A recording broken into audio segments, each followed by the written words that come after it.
El primer tiempo. Uno sabe cuando una orquesta, una sinfonía está a punto de comenzar, cuando el concertino toca la primera melodía.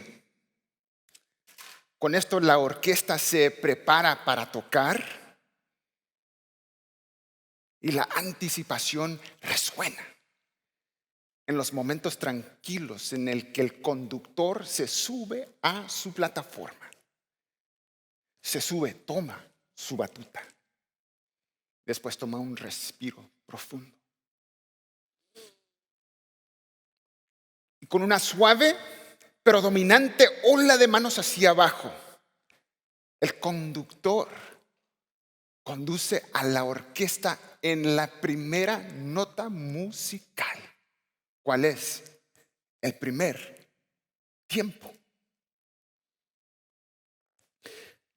Estamos descubriendo el Salmo 23 durante esta serie, durante estas próximas 4 semanas. Y fíjese, el primer tiempo, quiero que sepa, es la nota musical más importante de cualquier pieza musical porque guía a todo el resto de lo que sigue. El Salmo 23 comienza con el título concertino, un salmo de David. Ahora, todo está listo. La audiencia está en puntillas, con anticipación.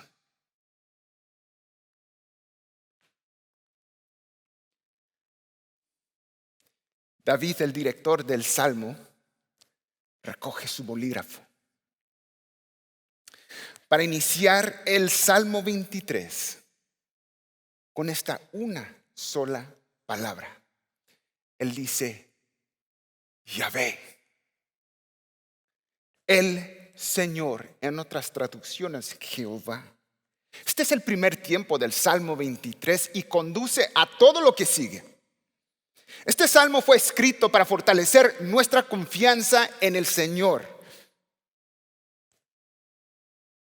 A lo largo de su vida, David ha aprendido a descansar en el cuidado amoroso de su pastor y escribe para recordarnos quién es el pastor. Él es Yahvé. Él es Dios inmutable, sin origen, que gobierna el cosmos, pero que aún Él no es gobernado por nada o por nadie. Mira nomás cómo confirma la Biblia, cómo afirma la Biblia quién es Dios. Dice, porque en Él fueron creadas todas las cosas, las que hay en los cielos, las que hay en la tierra, visibles y invisibles. Sean tronos, sean dominios, sean principados, sean potestades. Todo fue creado por medio de Él y en Él todas las cosas subsisten. Si Él, Dios, Yahvé, pastorea el tiempo y el espacio, entonces canta David en el Salmo 23, Él ciertamente cuidará de ti y de mí, porque el Señor es el pastor de mi alma. El Salmo 23 fue compuesto por el rey David alrededor del año 1000 años antes de Cristo, y por los últimos 3000 años el Salmo 23 ha podido calmar más miedos que han podido calmar todas las filosofías del mundo combinadas. El Salmo 23 ha consolado a los pobres y ha humillado a los poderosos. Animado a los enfermos, a las viudas, a los viudos. Los soldados en el campo de batalla, soldados moribundos, han muerto en paz escuchando las palabras del Salmo 23. Ha liberado a familias, a personas presas a sus pensamientos autodestructivos.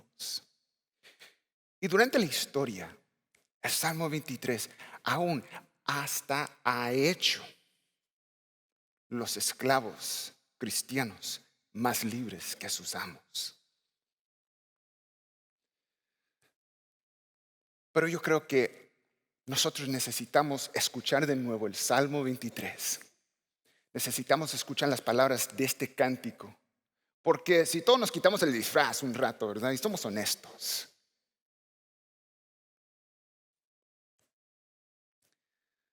Si nos quitamos el orgullo, podamos admitir que necesitamos escuchar estas palabras porque hay un problema. ¿Sabe cuál es? Usted sabe cuál es. El problema es que hay una pregunta persistente que de alguna manera u otra nos persigue todos los días de nuestras vidas. Y aparece esta pregunta cada vez que nos encontramos en problemas. Cada vez que nos sentimos perdidos, como si cuando que no sabemos lo que estamos haciendo en la vida. Aparece una y otra vez esta pregunta. ¿Usted sabe cuál es? ¿Es el Señor un buen pastor? ¿Puedo confiar en Él? Una y otra vez.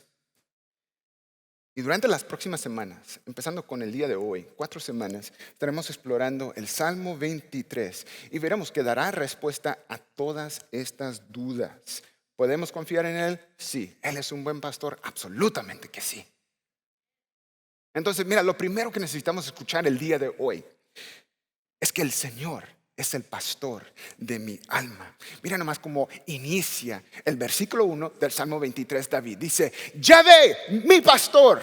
Mira, sin artículo. En el idioma original, el hebreo, empieza sin artículo, sin preámbulo, simplemente una declaración. Yahvé, mi pastor. Cuando se traduce al español, leemos en Salmo 23, versículo 1: el Señor es mi pastor, nada me faltará. Mira, esta no solo es una afirmación, también es una declaración de fe contra el recuerdo de ser perseguido por parte de sus enemigos. David relata su experiencia en este salmo de su pastor, de estar con su pastor. David, para que sepa, cuando uno está estudiando un salmo, y tenemos que entender esto, los salmos nos cantan una historia. Entonces, para alguien verdaderamente poder entender lo que quiere decir el salmista, uno tiene que conocer el salmista, o al menos tiene que conocer la situación del salmista.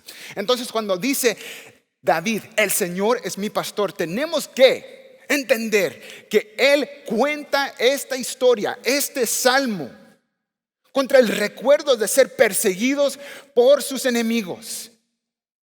Y durante este tiempo, David relata su experiencia con su pastor. Mira, David llegó a una posición elevada en el gobierno de Israel, en el ejército del rey Saúl. De hecho, fue el comandante militar más condecorado en la historia de la nación. En una ocasión, miramos que cuando regresó de la batalla, la conquista fue tan grande que nos dice en 1 Samuel capítulo 18, dice que todas las personas vinieron de todas las ciudades de Israel. Fue tan grande la victoria que vinieron de todas las ciudades de Israel para el desfile de la victoria. Y alguien puede decir, bueno, Joseph, de todo Israel, pues Israel no es que digamos un país enorme, ¿no? No lo es. Simplemente 170 millas desde el norte hasta el sur de Israel es todo lo que es, como desde aquí a Waco. Y uno dice, bueno, pues no es tan lejos, ¿no? En 2 horas llegamos. Pero no en el año 1000 antes de Cristo, cuando la verdad solamente se podía viajar un promedio de 20 millas por día montado en un burro. Ahora monta un burro por 170 millas. Cuando David llegó a Jerusalén, sus compatriotas judíos, hebreos, se alinearon en las calles cantando en pleno júbilo. Decían, Saúl, el rey Saúl, ha matado a sus miles y David a sus 10 miles. Y desde el momento, aprendemos, desde que David derrotó a Goliat a los 20 años, alrededor de los 20 años de edad, Él se ha convertido en todo un héroe nacional y con el tiempo sencillamente exponencialmente ha crecido su fama. Y ahora al cantar el público, Saúl ha matado sus miles y David a sus 10,000. Todos los demás vinieron a descubrir lo que el rey Saúl ya había descubierto. Que el Espíritu de Dios se había apartado de la vida de Saúl y ahora favorecía a David como rey. Ahora, para quedar claro esto, el Espíritu Santo no se apartó de la vida de Saúl a causa de David. Se apartó de la vida de Saúl porque la historia a Saúl lo revela como un tonto. Ahora Saúl, enfurecido por sus propios celos, desde este momento pasa lo mejor de los próximos 9 años cazando a David como un perro. Cuando se encuentran un día, David le dice lo siguiente: además, rey Saúl, ¿tras de quién ha salido el rey de Israel? ¿A quién está persiguiendo? ¿A mí, que soy como un perro muerto? 9 años. 9 años estuvo huyendo por su vida David. Él y sus guerreros. Al inicio 400, después hasta 600. Vivían en constante movimiento contra miles guerreros de élite de Saúl. Se escondieron en cuevas, se escondieron en bosques, en desiertos, y cada vez que alguien le señalaba a Saúl su ubicación, de nuevo volvían a moverse. Mira, aquellos años en la vida de David eran años de movimiento constante. Y a veces que el cambio es bueno, pero cambiar todo el tiempo es todo lo contrario. Los psicólogos nos afirman que hay muy pocas cosas que son más perjudicial para el bienestar de uno que el cambio constante. Los niños que se crían en hogares que experimentan cambio constante no desarrollan las habilidades sociales que necesitan para tener éxito en la vida. También los estudios en liderazgo nos dicen lo siguiente: que la manera número 1 para perpetuar la mediocridad en una organización es estar cambiando constantemente. Estos eran años de cambio constante en la vida de David. Y por fin David y sus hombres se cansaron y vivieron los últimos 2 de esos 9 años escondidos en los territorios de sus enemigos mortales, los filisteos. David no tenía hogar, tampoco ya tenía un título al que aferrarse. Aún hasta su esposa en Jerusalén siguió adelante y se casó con otro hombre.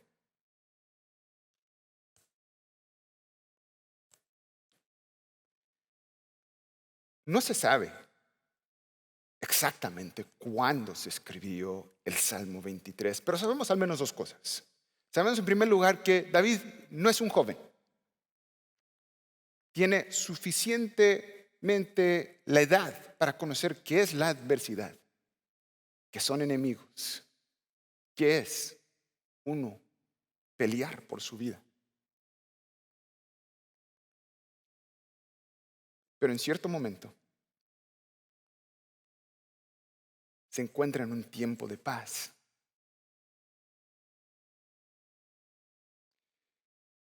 Se pone a pensar en aquellos días.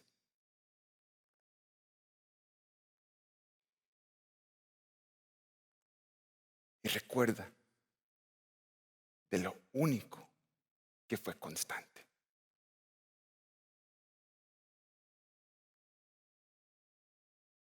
Que Dios siempre estuvo ahí.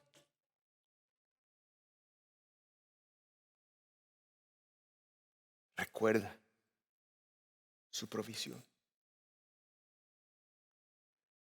Recuerda la paz.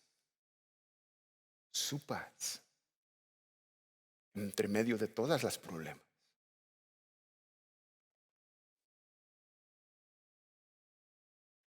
Se pone a redactar estas palabras. Una de las verdades más profundas que usted y yo podemos saber de Dios.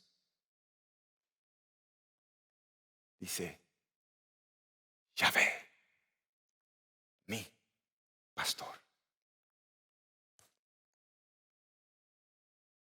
Mira nomás cómo dice.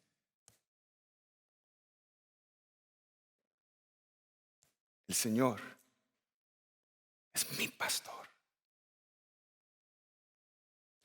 Nada me falta. En verdes pastos me hace descansar. Junto a tranquilas aguas me conduce. Me infunde nuevas fuerzas. Me guía por sendas de justicia, por amor a su nombre. El Señor es mi pastor. Nada me falta.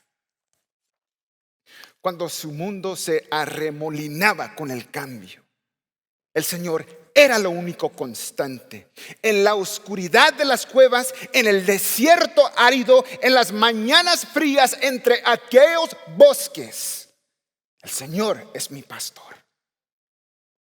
Lloyd Douglas, un muchacho, cuando asistía a la universidad, formó una amistad muy linda con su profesor de música.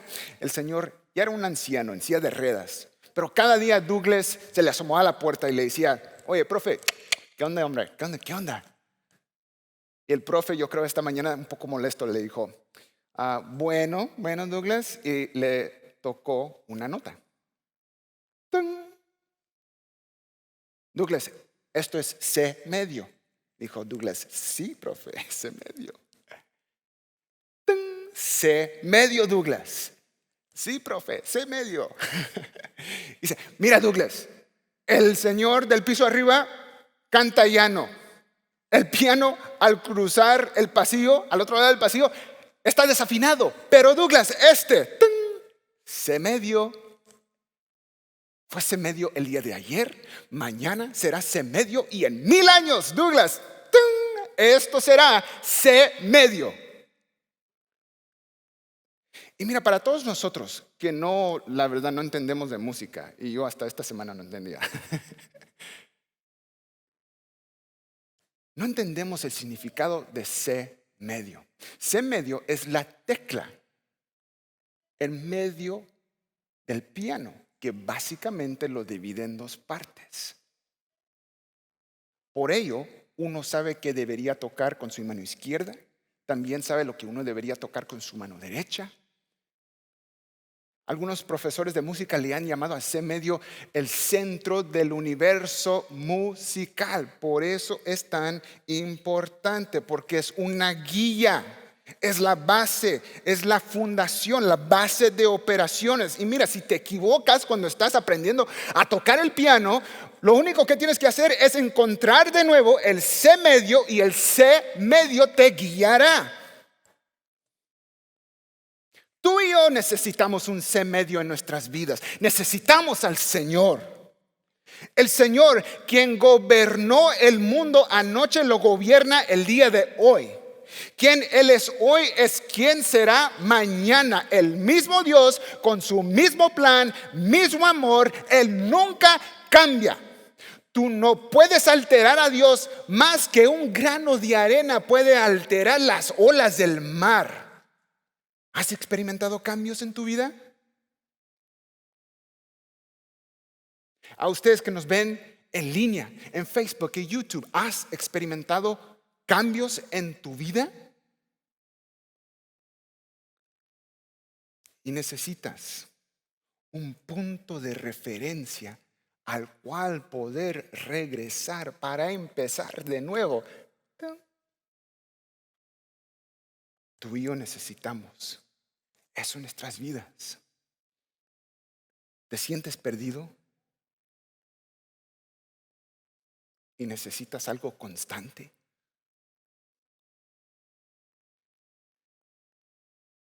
Arremolinados con todo el cambio que sucede en la vida. Y el 2020 ha traído cambios, ¿no? Por todo el cambio que existe en la vida, necesitamos a Dios, lo único constante entre todos los cambios. Y cuando las cosas o las personas en tu vida cambian, Él sigue igual. Porque Él testifica a David, es el pastor de mi alma. The Lord is my shepherd. El Señor es mi pastor. Y por eso mismo, Él me guía, el pastor me guía. ¿Por quién soy yo? O la verdad, ¿por quién somos nosotros? Mira, para algunos la difícil verdad del Salmo 23 es la siguiente. Es que si el Señor es el pastor, entonces ¿qué somos nosotros?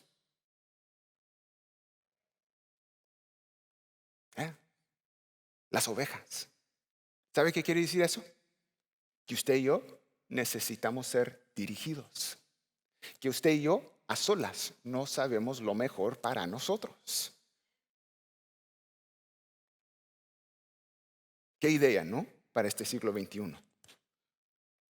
Mira, es evidente que la mayoría de nosotros resistimos esto. Quizá no en palabra, pero nuestros hechos lo comprueben. Nuestra naturaleza rebelde hace que sea difícil admitir que cualquiera puede tener este control sobre nosotros, que algo o una autoridad esté sobre nosotros para guiarnos. Mira, se le podemos decir de esta forma, este fue el riesgo que Dios tomó en crear a la humanidad. Y vemos esto en Génesis, vemos esto en el jardín de Edén, desde el principio. Mira, el refrán de la historia de la creación en el libro de Génesis, el refrán es la palabra bueno. Dios creó la luz, bueno. Dios creó la tierra, bueno. Dios separó la tierra y los mares, bueno. Pero cuando llegamos al capítulo 2, versículo 9 del libro de Génesis, de repente encontramos la palabra mal.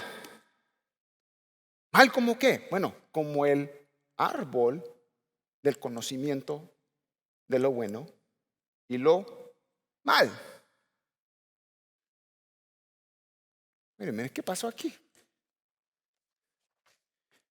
Nadie sabe realmente cuánto tiempo Adán y Eva estaban en este estado de inocencia. Fueron 100 años, fueron 1000, pero sí de repente los encontramos enfrente de este árbol. Todo este tiempo lo que han conocido es lo bueno. Ahora están parados frente de este árbol que también les dará la capacidad para saber lo que es lo malo. Y algunos preguntan, bueno, si Dios nos ama tanto, pues entonces ¿por qué plantó ese árbol ahí? Y déjame decirte, es precisamente el amor de Dios por nosotros que plantó ese árbol ahí. ¿Sabe por qué? Porque todo el mundo sabe esto. Cuando la única opción que tú le has dado a otra persona es hacer que te aman a la fuerza, entonces esto no es una opción. Mucho menos es amor. Todo el mundo sabe que esa es la definición del control. Este es el riesgo en todas las relaciones, aún en las suyas. Cuando tú le ofreces tu amor a otra persona, la esperanza es que te den amor en cambio.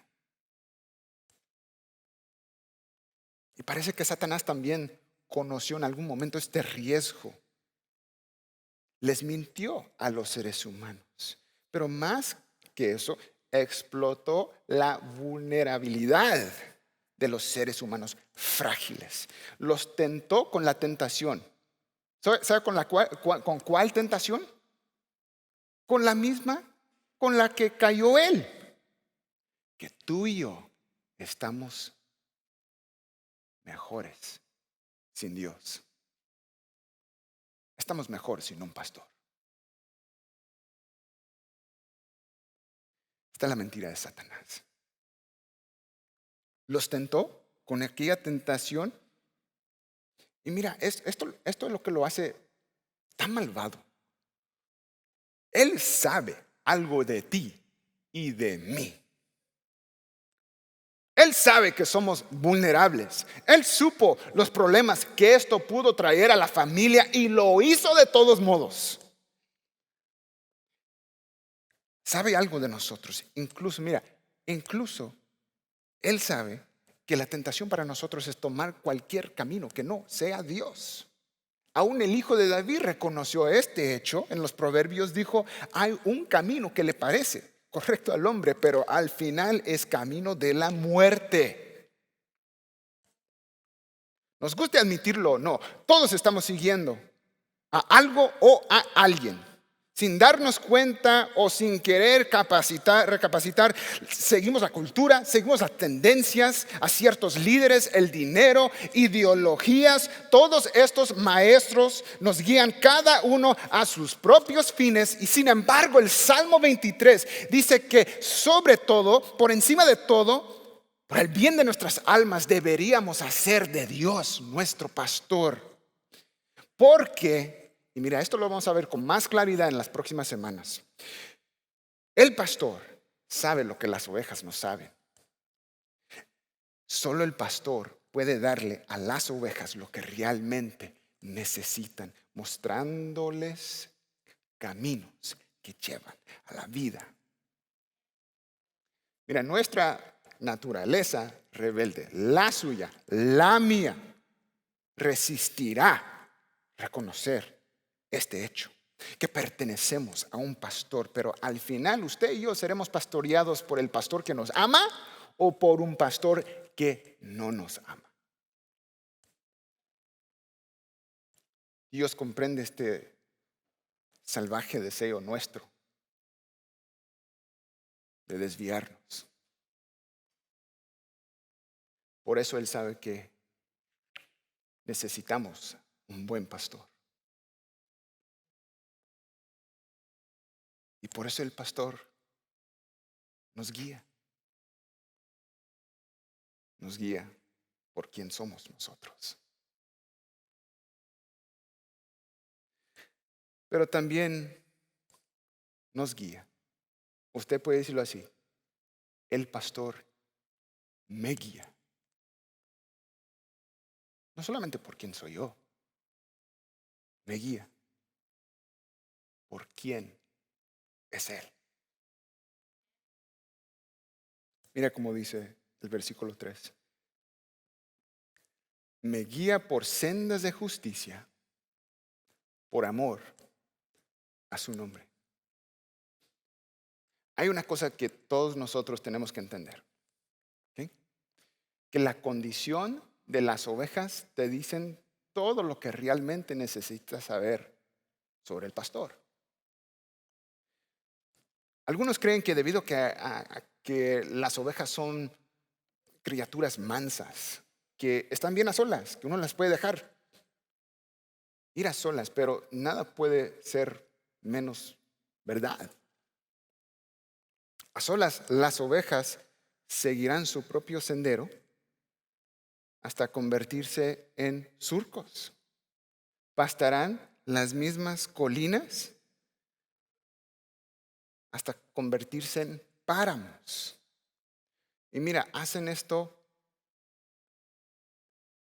deli- deliberada y constantemente, a pesar de todas las advertencias, a solas las ovejas siguen su propio camino y se extraviarán. Contaminarán su propio suelo hasta que quedan corrompidas con enfermedades. Para los que saben del ganado, especialmente las ovejas, saben esto, que no hay otra clase de ganado que requiere tanto cuidado, tanta dirección detallada como las ovejas. Y por esta razón las ovejas bien cuidadas, las ovejas fuertes mantienen en alto la reputación de su pastor. Como un pastor en el pasado, David sabía esto. Un buen pastor recibía honor de su familia, de sus compañeros, de sus vecinos, de las personas que trabajaban para él. En estas culturas, en el público, un hombre de honor nunca corría. Un hombre de honor caminaba lentamente, con la cabeza en alto, con una majestuosa dignidad. Era el orgullo de su pueblo, un hombre de honor, un ejemplo a emitir. Y para un pastor nada le traía más honor que ver a sus ovejas fuertes. Las ovejas fuertes demostraban a un mundo que el pastor había hecho todo en su poder para mantenerlas salvas. Aquellos de nosotros que no somos familiarizados con este tipo de cultura, no entendemos que esto es lo que esto es lo que David le quiso decir a Saúl antes de pelear contra Goliat. Mira Saúl lo que le dice en primera de Samuel. Saúl le dice, oye, David, no seas ridículo, no seas ridículo. Tú no puedes ganarle a este filisteo. Tienes desde su juventud como un guerrero. Pero David le responde así. A mí me toca cuidar el rebaño de mi padre. Cuando un león o un oso viene y se lleva una oveja del rebaño, yo lo persigo y lo golpeo hasta que suelta la presa. Y si el animal me ataca, yo lo agarro por la melana y lo sigo golpeando hasta matarlo. En el versículo 36 del capítulo 17 de 1 Samuel dice que ha matado a leones y a osos. David nos está dando sus propios halagos. Lo que está haciendo es diciéndole a Saúl sus propias calificaciones. Yo doy hasta mi vida por mis ovejas. Y esto nos dice todo lo que realmente necesitamos saber sobre David. Él da su vida por su amor al rebaño y por el honor de su nombre. Y esto es lo que la Biblia nos dice que Dios ha hecho.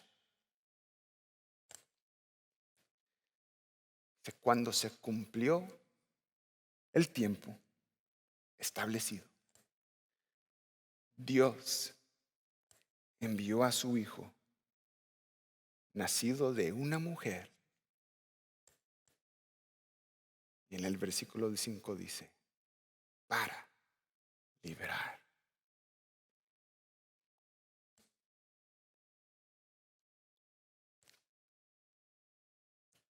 Lo que el Salmo 23 nos dice es que a solas tú y yo no sabemos lo mejor para nosotros mismos. Que seguiremos y nos extraviaremos deliberada y repetidamente, incluso para nuestra propia desventaja, a pesar de todas las advertencias.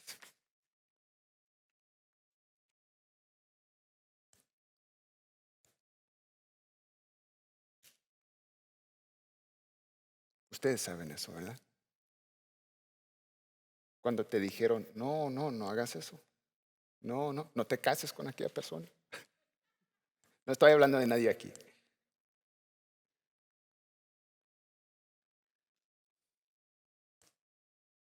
Pero Jesús ha entregado su vida en cambio por la nuestra. Hay una última cosa que necesitamos saber o escuchar el día de hoy. Si el honor del pastor son sus ovejas fuertes, entonces el honor de las ovejas es que pertenecen a un buen pastor. Seguir a Dios no es ninguna limitación. Seguir a Dios no es ninguna carga. El jueves fui a una oficina de doctor y una de las trabajadoras ahí me miró con asco. Cuando le dije, me preguntó, ¿y a qué te dedicas? Bueno, soy un pastor en una iglesia. Y pues yo simplemente lo digo, o sea, quizá algunos pastores lo dicen, pues yo soy un pastor de una iglesia, respétame, prepárame una cena. Si soy pastor es por la gracia de Dios. ¿Okay? Y la señora me miró con asco. Y dijo, entonces tú eres millonario. Y dije, pues, qué bonito sería. Oye, ¿por qué dices? No, porque los pastores son millonarios. Y dije, ¿de verdad? Sí, dice, no, es que los pastores en la tele, ellos son millonarios. Y dije, pues, pues como muchas de las cosas en la tele no son de verdad, no son la realidad, pues, claro.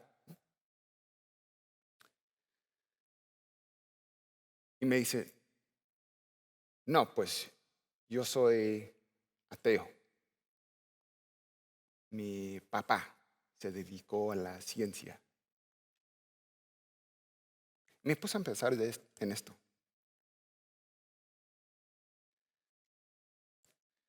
Seguir a Dios, que Él sea tu pastor, no es ninguna limitación, no es ninguna carga. Quizá conocerá a personas que te dirán, bueno, imbécil, pastor, yo soy libre, soy atea, libre de Dios.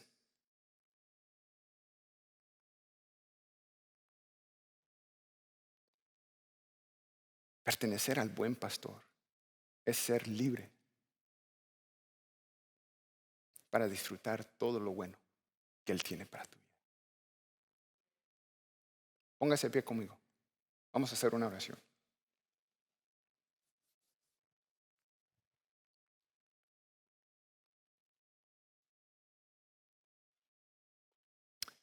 Señor, te damos gracias porque tú eres nuestro buen pastor.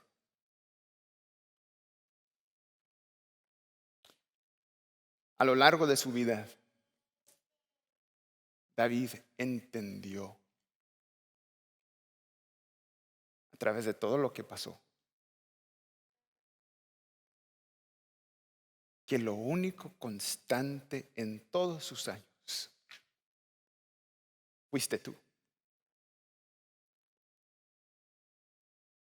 Señor, ahora mismo muchos de nosotros necesitamos algo constante en nuestras vidas. Algunos de nosotros, de hecho estuve hablando con alguien esta mañana que ha sufrido la pérdida de varios familiares, Señor. Muchos de nosotros estamos enfrentando cambios. Hay situaciones, Señor, que nos quieren robar la paz de nuestros corazones.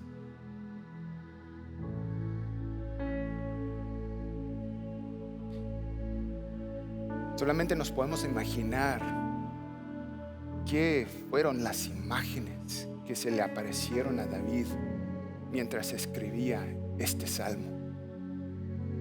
cuando escribió, el Señor es mi pastor, quizás se acordaba las estrellas de los cielos oscuros, en aquellos bosques en donde se escondían, Señor, en la oscuridad de las cuevas, en el desierto árido, en esas mañanas frías, Señor. Lo constante fuiste tú, Señor. Pedimos ahora, Señor Jesús, sea aquella cosa constante en nuestras vidas, Señor. Muéstranos, Señor, el gozo de pertenecer a un pastor bueno, bondadoso, amoroso, siempre igual, con su mismo plan, su mismo amor. Gracias, Señor.